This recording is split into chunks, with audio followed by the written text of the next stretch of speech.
Pío Grossi. Sí, señor presidente. Puede proceder. Las mías podrían ser preguntas, pero más bien son reflexiones e inquietudes que yo le pediría al Estado, a las víctimas e incluso a la Comisión, que si lo tienen a bien, se refieran a ello en sus alegatos finales, si es que lo estiman pertinente. La primera dice relación con la afirmación del representante de las víctimas en orden a que lo actuado, lo realizado por el Estado en esta materia, si bien lo valora, no es suficiente. Entiendo, por lo tanto, que lo que aspiran es más bien a una legislación especial sobre la materia o a una norma especial sobre la materia, y que esa norma recoja, como dicen los estándares internacionales. Mi petición es si podrían, en los alegatos escritos finales, hacer alusión a qué norma convencional, tratado, qué norma consuetudinaria, costumbre, qué principio general de derecho o qué acto jurídico unilateral, si es que lo encuentra, podría servir para que se plasmara en mejor forma la obligación jurídica internacional en esta materia en la legislación interna. Porque no basta solo con que la Corte diga algunos criterios, los criterios tienen que estar sustentados en derecho. Mi segunda observación concierne a lo que ha expresado el Estado. El Estado ha dado cuenta de todas las gestiones encaminadas que ha realizado, encaminadas a mejorar el sistema imperante en el país en lo relativo a la materia que nos interesa aquí, la libertad de expresión. Dos preguntas o inquietudes que me surgen al respecto. ¿Significa con ello que está reconociendo, en definitiva, que hubo una violación del artículo 13?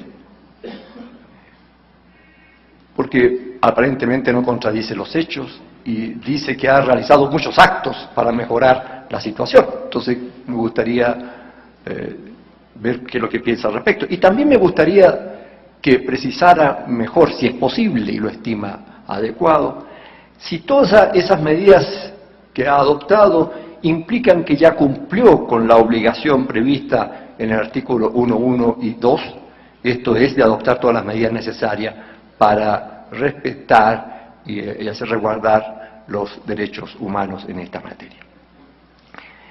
La tercera reflexión concierne a lo expresado por la Comisión, y por tanto hacia ella va dirigida especialmente, pero también a los demás.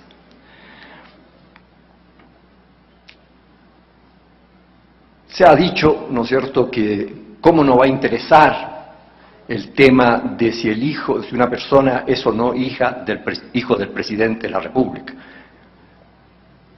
Mi reflexión apunta a si la circunstancia simplemente de ser hijo de cualquiera es un hecho público y notorio. Si alguien, por ejemplo, dijera, fulano de tal es mi hijo mío, ¿está afectando mi intimidad o está dando a conocer un hecho público y notorio? Porque una cosa es ser hijo y otra cosa es que sea reconocido como tal. La Convención Americana sobre Derechos Humanos se refiere a los hijos nacidos dentro y fuera del matrimonio, en el artículo 17.5, y tienen iguales derechos. ¿El que sean nacidos dentro o fuera del matrimonio lo determina el reconocimiento o es un hecho per se? Es un hecho en sí. ¿El reconocimiento de la filiación es simplemente una constatación o es parte, elemento necesario de la relación de padre e hijo? No sé si me estoy explicando adecuadamente. Porque el decir a lo mejor que una persona es hija de fulano, no es que esté afectando la a lo mejor digo yo, la intimidad, la vida privada, si no está afectando la fe pública. Porque la afiliación, el certificado cuando uno inscribe es que le está diciendo a toda la sociedad, téngase a este como mi hijo. Pero ella era hijo antes de que dijera eso. Esa es mi reflexión y yo quisiera que si lo estiman pertinente, desarrollar o contradecir lo que yo estoy diciendo. No aspiro, presidente, como digo, a que se me responda o se me hagan reflexiones en esta ocasión. Creo que quizás es preferible que se haga más adelante. Muchas gracias. Gracias, juez Pío Grossi. Pregunto a alguno de los intervinientes si quiere hacer un comentario.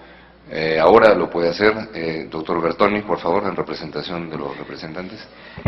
Muchas gracias, señor presidente, por la oportunidad. Es brevísimo y simplemente para no dejar algún grado de malentendido, sobre todo cuando mi colega Lourdes Bascari hizo la réplica.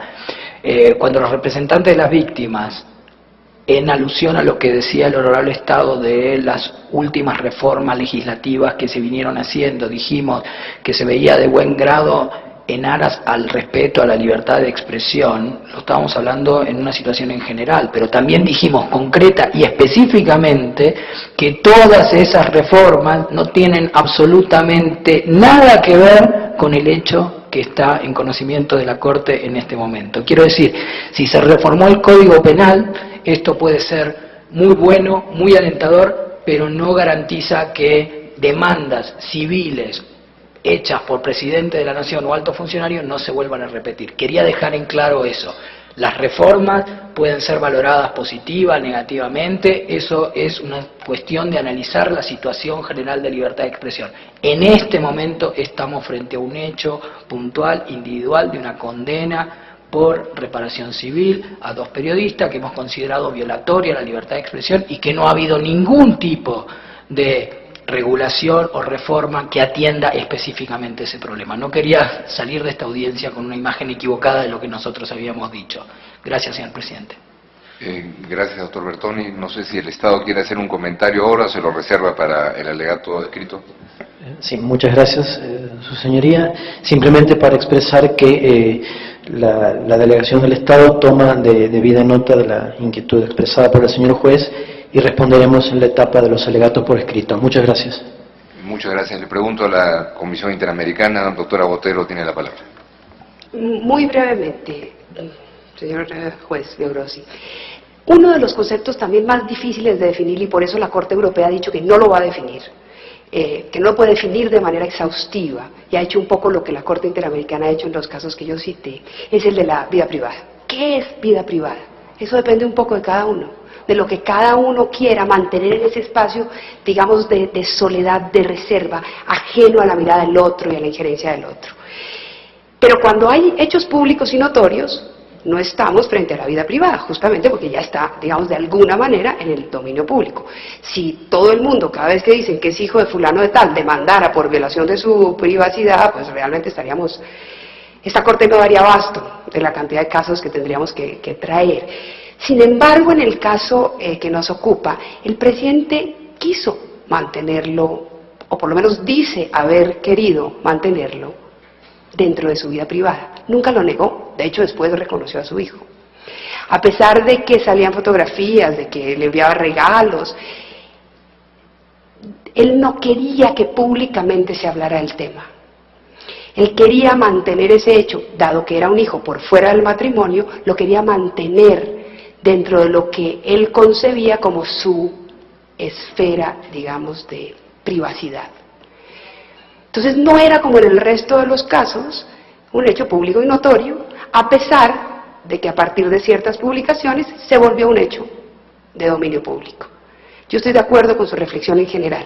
En este caso en particular tenía ese componente adicional de que el presidente lo quiso mantener, o al menos eso dijo, y por eso demandó por $1,5 millones de pesos argentinos, que eso era parte de su derecho a la vida privada. Muchas gracias, doctora Botero. El juez Pío Grossi tiene la palabra. Doctora Botero, mi reflexión apunta es que precisamente es que si hay derecho de una persona, de cualquiera, a a mantener en reserva, que se mantenga en reserva, el hecho de que una persona es hijo de él. Si él tiene el derecho a mantenerlo, o hay el derecho de los demás, es hijo, porque el Estado necesita saber, o no, quién es hijo de quién. Y la persona, además, el hijo, necesita saber también. Y ese es un hecho. O sea, mi pregunta es si hay el derecho a mantener en reserva. Cualquier persona, sea o no presidente de la República. Gracias. Gracias, juez Biogrossi. Ese tema, entiendo, va a ser incorporado en las reflexiones que se incluyan en los alegatos escritos. Muchas gracias, juez Biogrossi. Le pregunto al juez Pérez Pérez, si quieren. Muchas gracias. Jueza Abreu Blondet. Gracias, señor presidente. Sí, voy a reiterar lo solicitado por los representantes en cuanto a reparaciones de que se adecue la norma interna a estándares internacionales. Entonces, ese estándar, cree los representantes, puede surgir expresamente de los artículos 13 y 14 de la Convención Interamericana de Derechos Humanos.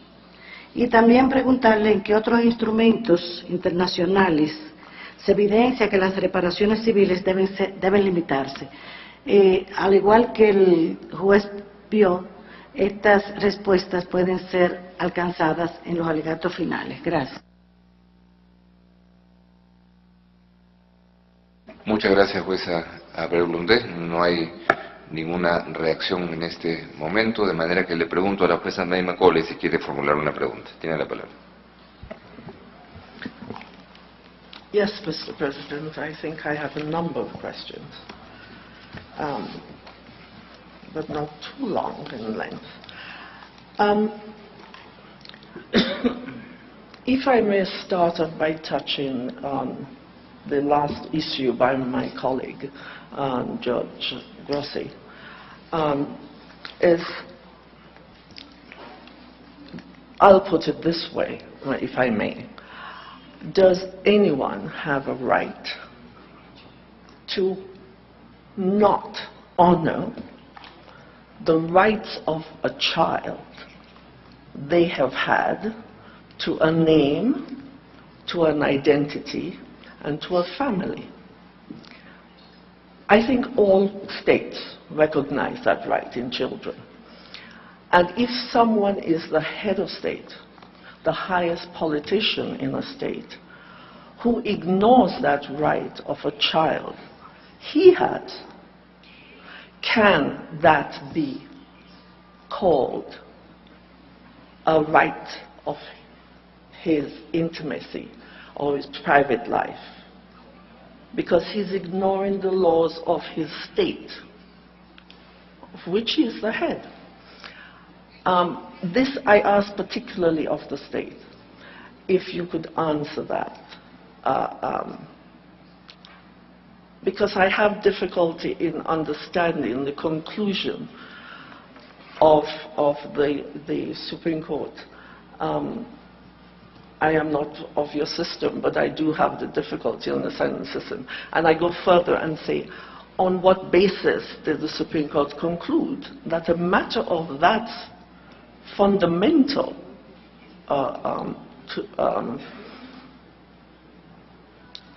issue was not of sufficient public interest to justify the dissemination of these facts? I hope my questions are clear. There are two questions implicit in that. Can you answer that now, or do you wish to do that in writing? We will do that in writing at the further stage. Thank you, ma'am. My next question is for any of the parties, and this is, what proof was there of the damage caused to the plaintiff in the proceedings?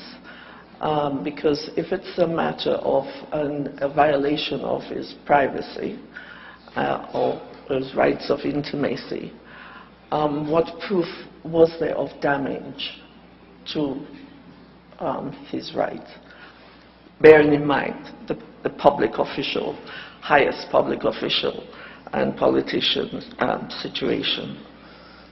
And also, I did say yesterday, I promised to ask the state this question. What criteria did the court use to dismiss the counterclaim of the victim, Mr. D'Amico? What was the criteria used?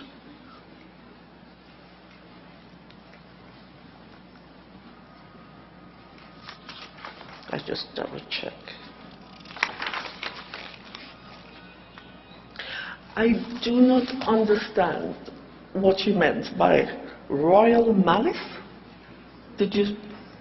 Was that term used? Actual malice. Actual malice. I understand. That was a translation I got, and I couldn't understand that. Thank you. I have no question about that. I think those are the questions that I need answered. Thank you. Gracias, jueza Macaulay. De manera que otra vez queda nuevamente planteado si es que el Estado la incorporará a esta reflexión y respuesta en su alegato escrito. Efectivamente, señor presidente, el Estado procederá a incluir consideraciones sobre estos tópicos en la parte escrita. Muchas gracias. Muchas gracias, señor agente. La representación de las presuntas víctimas quiere manifestarse en ese instante. Tiene la palabra para ese efecto. Doctor Bertoni. Gracias, señor presidente. If I may, Judge Macaulay, I would like to answer in my own language, in Spanish.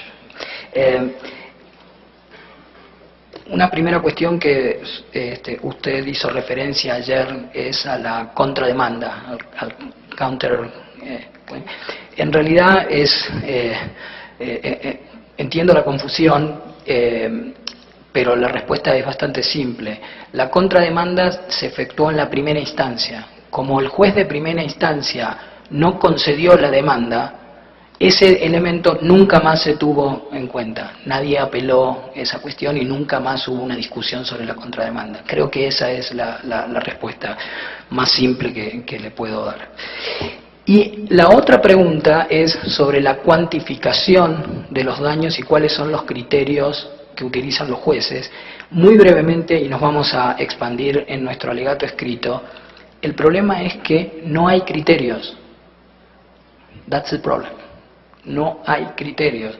El daño moral, en la cuantificación del daño moral, los jueces no tienen criterio de cuantificación.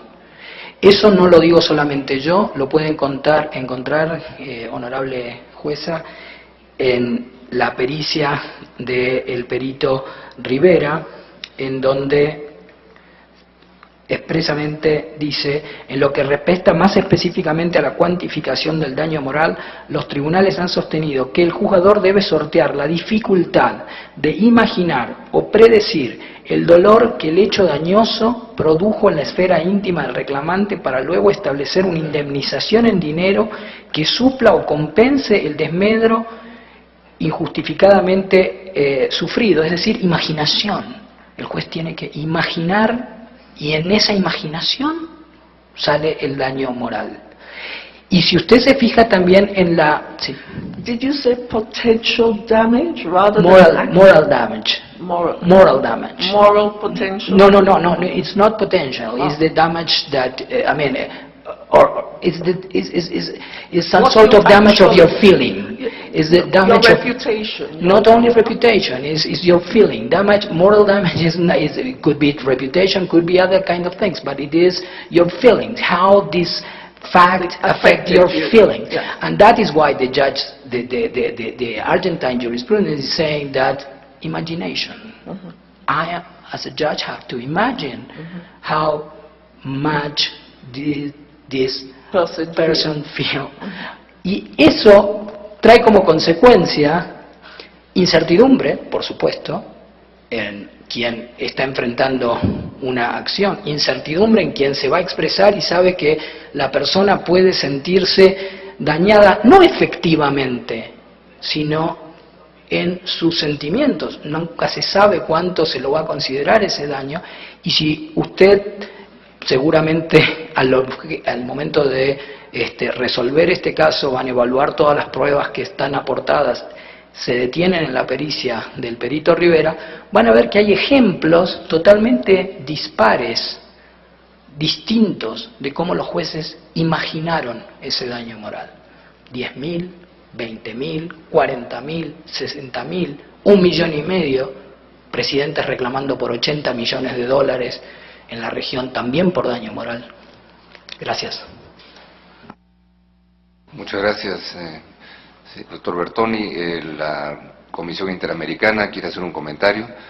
Doctora Botero tiene la palabra.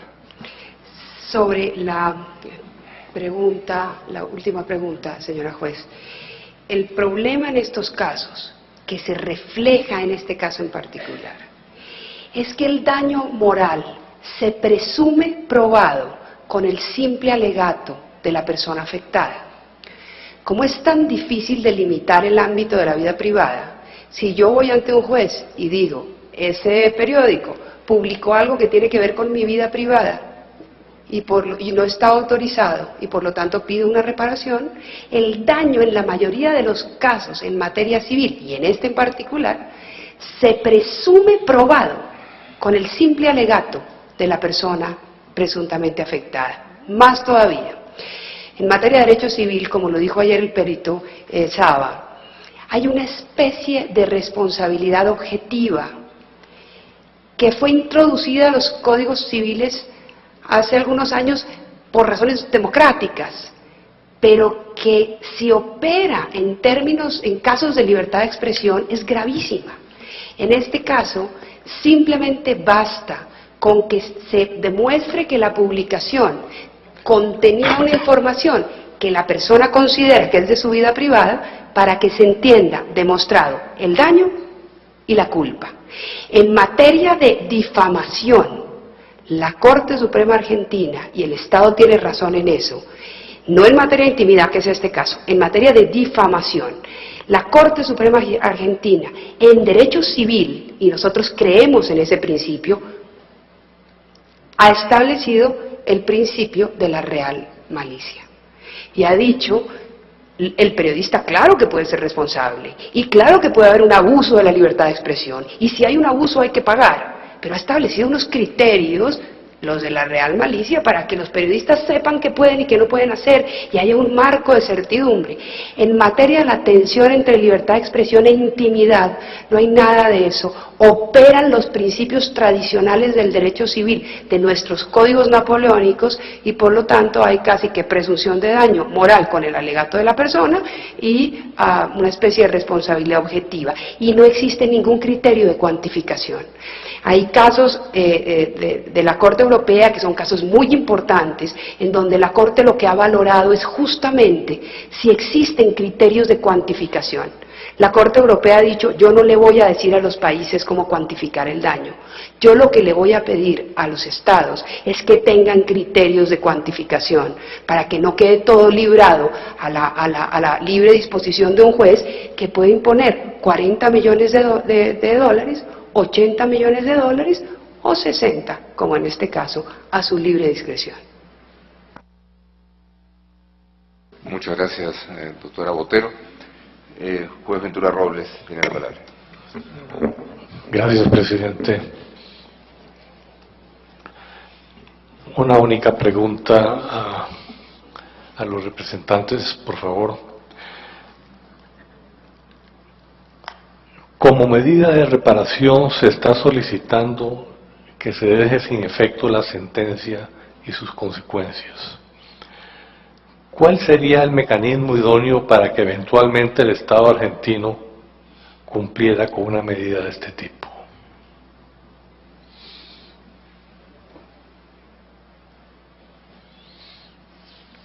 Doctor Bertoni tiene la palabra.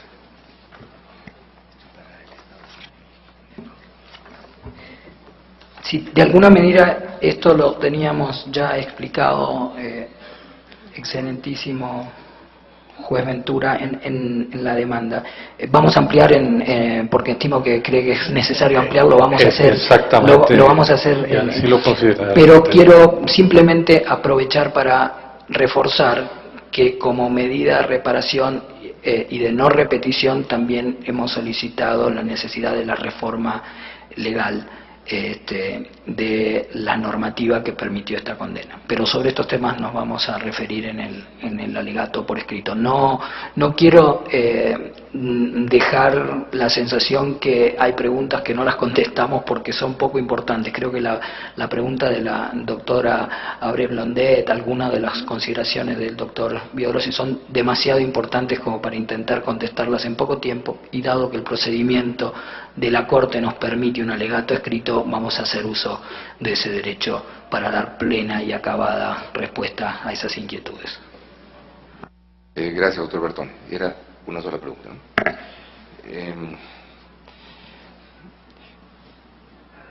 Yo quiero pedirle a la relatora de Libertad de Expresión una reflexión sobre un tema que está conectado a una de sus intervenciones del día de hoy, precisamente, ¿no? Porque el telón de fondo de un proceso es el mismo siempre, es un conflicto de derechos, ¿no? Y el derecho en general es eso, ¿no?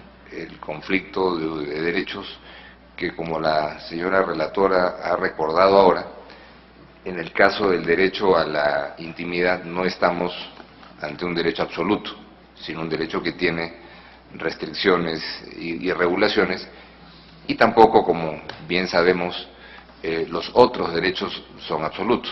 El propio derecho de la libertad de expresión, como concepto conocido y que ha sido además sistemáticamente reiterado por la jurisprudencia de la Corte Interamericana de Derechos Humanos.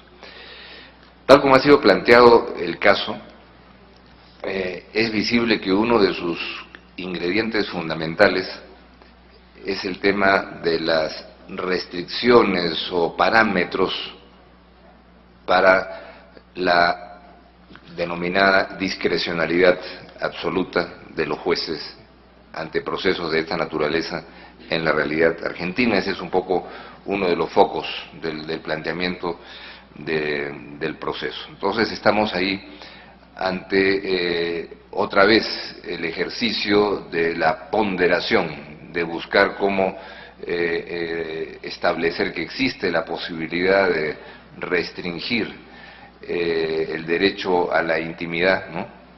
Y también el de la libertad de expresión en función de un ejercicio apropiado de la administración de justicia, evitando una discrecionalidad irrestricta y ilimitada, ¿no? Entonces, ese es un aspecto, ¿no?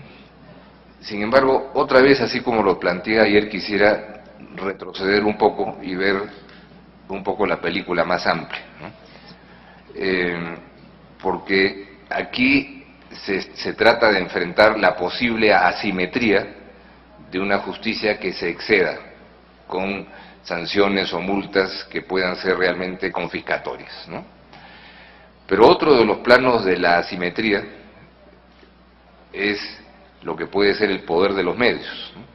Es decir, que por su ejercicio monopólico a nivel empresarial, o porque la información equilibrada a la que se ha referido con reiteración la Corte como elemento esencial para la libertad de expresión va quedando de lado porque hay solamente un criterio que se hace prevalecer, uno que puede ser procesado o algunos pocos en cualquier caso, ¿no? Entonces, siendo esto así, siendo esta búsqueda del equilibrio un elemento esencial para poder interpretar adecuadamente derechos como estos, la libertad de expresión y la intimidad en este caso, así como se plantea en el curso del proceso que la Corte Interamericana tendría que establecer parámetros o lineamientos por alguna forma, sea por las sentencias, sea planteando la necesidad de reformas normativas o lo que fuera, eso se verá después.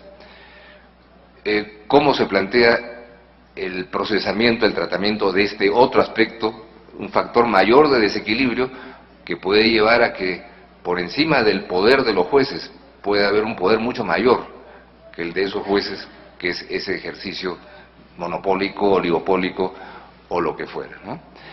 Este no es un tema que yo estoy aquí reinventando la rueda, es un tema conocido que está en el debate jurídico y también político, por cierto, de la región desde hace tiempo, ha sido tocado en la jurisprudencia de la Corte, ha sido mencionado muchas veces en informes de la relatora de la libertad de expresión. Pero acaso la pregunta que todavía tiene una respuesta incompleta por todos es, bueno, ¿cómo se traduce eso en lineamientos de política pública, en estrategias normativas y, por qué no decirlo también, en principios que podrían ser tomados en cuenta por la judicatura tanto interna como interamericana? Y aprovechando una reflexión a ese respecto, que de todas maneras, sin perjuicio de lo que se pueda alcanzar más adelante por escrito, yo le pediría a la señora relatora que la escuchemos ahora, si hay algún comentario que a ese respecto puede hacer sobre un punto que fue mencionado, me parece, hoy más temprano o ayer por el Estado, que es la ley de redistribución de Argentina. No hablemos de ejemplos, pero sí un comentario sobre esa ley para poder ilustrar a la Corte si esa aproximación normativa está en esa perspectiva de poder equilibrar los derechos del ciudadano frente a lo que puede ser el poder que les corresponde en los medios determinados. De manera que le voy a pedir encarecidamente a la doctora Catalina Botero que nos ilustre en esta reflexión. Si algún comentario quisiera hacer, por supuesto, el Estado y la representación de las víctimas más firmemente. Doctora Botero. Le agradezco mucho, señor presidente, por una pregunta muy fácil de resolver. Es cierto, hay una simetría en muchos casos entre los medios de comunicación, pero particularmente entre los medios y la ciudadanía en general. Por eso la doctrina constitucional, la doctrina internacional, tiene dos test distintos para evaluar la relación entre medios de comunicación y ciudadanía en general. Y ahí aplican un tipo de test. Y por eso la Corte, por ejemplo, se ha referido básicamente a la hiperprotección del discurso sobre funcionarios públicos. No se ha referido a la relación a la prevención de libertad de expresión cuando de por medio está la honra, la vida privada, el honor de una persona que no ha sido sometida a un proceso electoral o que no es personal. Entonces hay una doble manera de, un doble test, una doble manera de evaluar los conflictos o las tensiones. En materia del Estado, la Corte ha dicho que hay daños que tenemos que soportar los funcionarios públicos. Y yo estoy de acuerdo con esa teoría. Con todo respeto, invito al señor presidente a que revise en Google la palabra Catalina Botero en medios públicos en algunos países y se dará cuenta cómo estoy dispuesta a soportar que mi trabajo es un trabajo dirigido a determinadas cosas que prefiero no repetir, pero lo invito a que lo revise. Yo creo que hay daños que tenemos que soportar y que nos tenemos que defender con más y mejor debate.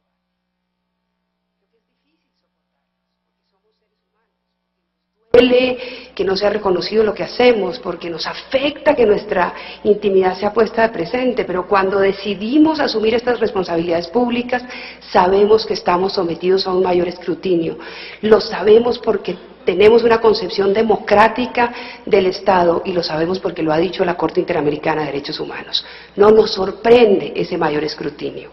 Sin embargo, es cierto que el monopolio o el duopolio o el oligopolio vuelve muy difícil nuestra defensa, porque la defensa se hace más fácil si nosotros podemos tener más y mejor debate y salir a decir: es cierto que ese medio está cuestionando la labor de la relatoría porque considera que tiene determinada orientación, yo los invito a que miren los comunicados de prensa para que se den cuenta que no, etcétera. Necesito tener otro canal para poderme comunicar y es cierto que el oligopolio, el duopolio, el control excesivo sobre la propiedad, que había sido privado hasta hace poco, pero que está en los últimos tiempos empezando a ser lamentablemente público, afecta esa posibilidad que tenemos de defendernos.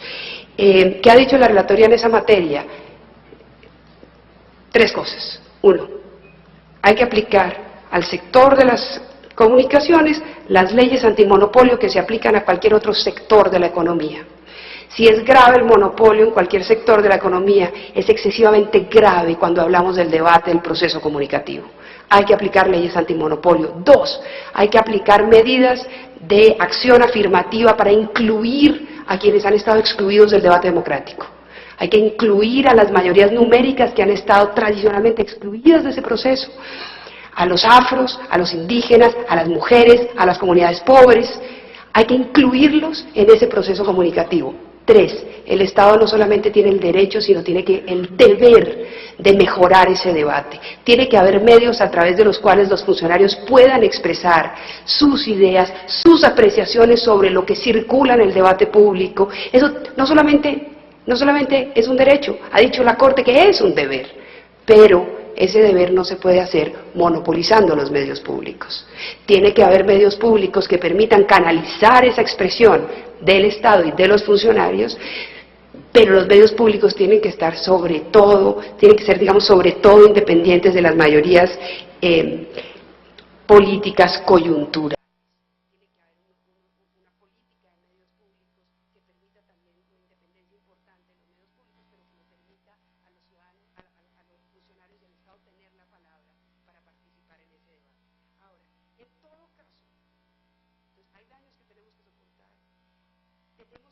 Políticas públicas en materia de diversidad y pluralismo, cierto, pero puede haber un daño que no tenemos que soportar y que no se corrige con esa política pública. Ese daño sobre los funcionarios públicos, nosotros consideramos que se debe aplicar a través del derecho, se debe, digamos, evaluar a través del derecho civil, pero con un derecho civil adecuadamente regulado. No con un derecho civil que incluya responsabilidades objetivas, no con un derecho civil que nos permita no evaluar el daño, no con un derecho civil que no tenga en cuenta que en estos casos hay 2 derechos fundamentales enfrentados, que esto no es lo mismo que un accidente de tránsito, como decía ayer el perito Saba. En materia de derechos de derecho de defensa entre los medios, la propia Convención Americana habla del derecho de rectificación y respuesta, que es importantísimo, hay que regularlo bien. Hay que regularlo de manera equitativa para que no se convierta en otra forma de violación de la libertad de expresión, pero que permita que la sociedad esté bien informada. Segundo, la responsabilidad ulterior por violación del derecho a la honra, al honor. Para eso está el derecho civil y para eso está el estándar de la real malicia. Y eso ha operado de manera adecuada en regímenes profundamente democráticos que han hecho del debate público un elemento esencial de sus democracias. Y la responsabilidad ulterior cuando hay una tensión entre libertad de expresión e intimidad. Y ahí es donde encontramos un vacío. Tenemos entonces rectificación y respuesta por información falsa. Tenemos real malicia por información falsa que nos daña, que puede concluir a daños, pero falta mayor claridad sobre el régimen de daños para resolver la tensión entre responsabilidad ulterior e intimidad. Y de eso se ha tratado, señor presidente, la audiencia del día de ayer y del día de hoy. Espero haber dado alguna respuesta medianamente satisfactoria a su inquietud. Sí, me permito hacer una repregunta que no necesariamente tiene que ser respondida ahora, aunque personalmente me encantaría poder escuchar de nuevo a la señora relatora, que es un énfasis más específico y más focalizado en ese punto, que es el punto medular de mi pregunta, que no era el debate general de lo que hemos venido discutiendo ayer y hoy en este proceso. Es los mecanismos normativos y de política pública para resolver o contrabalancear a este poder de los medios, ¿no? Entonces, esa política pública, a través de lineamientos que hemos escuchado, creo que sería muy interesante conocer algo más sobre eso. Se ha hablado de ley antimonopolio, bueno, eso cómo se puede traducir en concreto, porque las veces que se han iniciado los debates públicos y legislativos sobre esta materia en muchos de nuestros países, a veces con razón, pero otras veces sin ella, todo este tipo de pasos son entendidos como un ataque y una amenaza a la libertad de expresión. De manera que es muy importante conocer una reflexión en esta materia, porque las sentencias de la Corte Interamericana tienen que ver con políticas públicas. No las definen, pero son recogidas por los estados y van formulándose políticas públicas.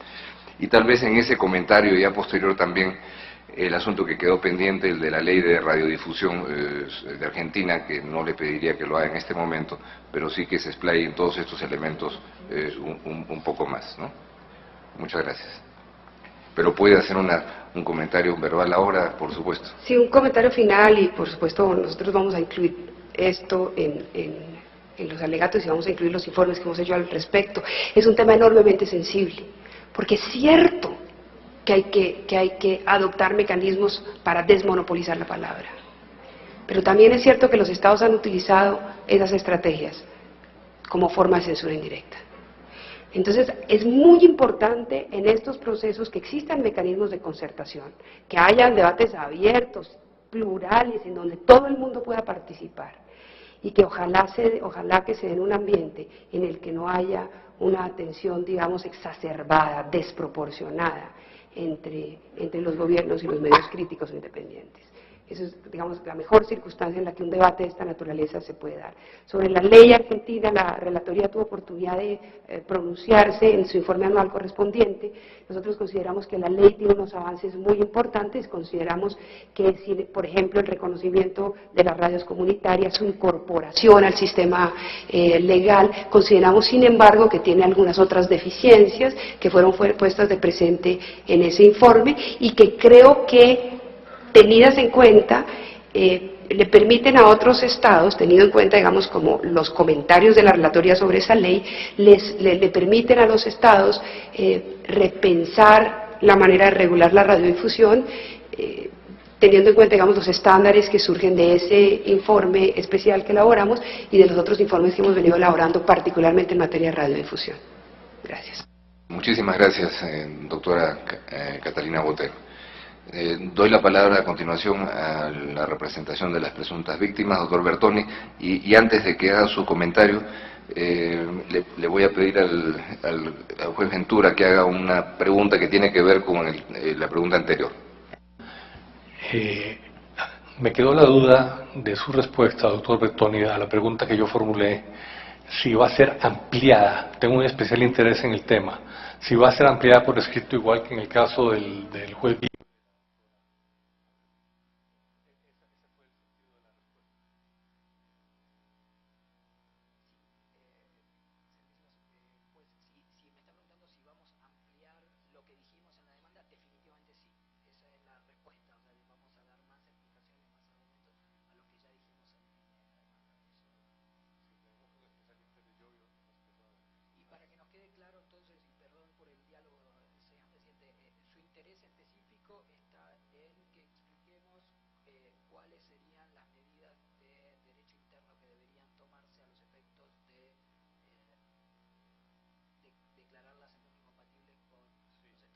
El mecanismo idóneo de derecho interno. Sobre eso vamos a ampliar, sí, sin duda. Muchas gracias. No, por favor. Muy breve, excelentísimo señor presidente, excelentísima Corte.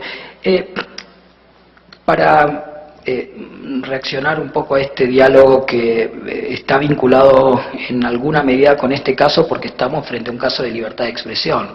Por otro lado, no está exactamente vinculado a este caso, porque en este caso no estamos hablando sobre un problema de libertad de expresión provocado por la falta de expresión que puede provocar el monopolio en la propiedad de los medios, que de esto se trata. Hay que ser muy claro.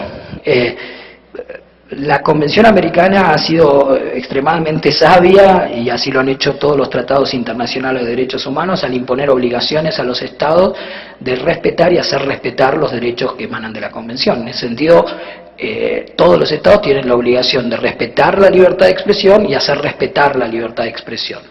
¿Cómo se cumple con esa obligación internacional del Estado? Bueno, muchas veces se cumple a partir de las regulaciones que emanan del propio Estado. El perito Saba ayer hablaba de que los Estados pueden hacer mayores o menores esfuerzos en cuanto al tipo de regulaciones que respeten las obligaciones internacionales del Estado.